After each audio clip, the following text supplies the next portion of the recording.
এত দেরি করলি হবো, তাড়াতাড়ি লুয়াই। কাম বাদ দেখেন বসেই থাকো, তাহলে কাম হইবার ঠিকই হবো না। কিছুক্ষণ আগে কাজ করে আইছি, ওরা নিয়েছি একটু রেস্ট নিতেছি গাছটা। ভাই তুমি তাহলে বাজারে যা সামনে আইসো গা, আমি ওই উত্তরপাড়ায় ক্ষেত্র নিয়ে আইছি, তারপরে তোমার ওখানে যামনি। তাহলে তুই থাক, আমি সামনে আসি। আচ্ছা ভাই তুমি তাহলে যাও। দেখছি এই নগরে কে রে? কে রে বেড়ানা যায় কে রে ওর ভাই? সত্যি তোরা?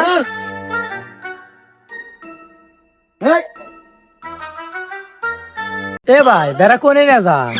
আর কই না ভাই, বেলাটা ঠিক মতো খাইতেছে না, রে বেশ পেন নিয়ে যাইতেছি। ভাই বেড়া কত হলে বেচবেন? ভাই আপনারা যদি নেন তাহলে 5,000 টাকা নিবো ভাই।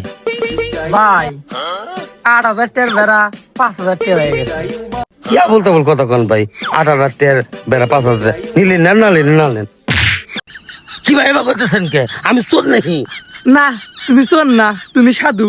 পরশুদিন বেড়া 8,000 টাকা কিনছি, তুমি হে বেড়া 5,000 টাকা বেচছো। দেন ভাই, আমার কিন্তু একটু মান সম্মান আছে, এই বাগানে কিন্তু পতাকাটা আমার মান ইজ্জত আপনি বিক্রি করে পারেন না।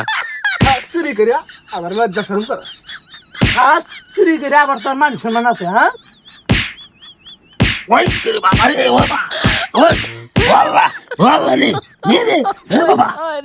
সামনে মালিক দেখছিলাম, সেই জন্য তো কিছু কই নাই। কে এখন কে বাটাকে আরাম দাদা, আগে তে যদি করিনি যে তোর মালিক সামনে আছে, তাহলে কারণ তোকে পথে নিয়ে যাই, আমার মাইরে পিঠের ছাল তিলে লাগে।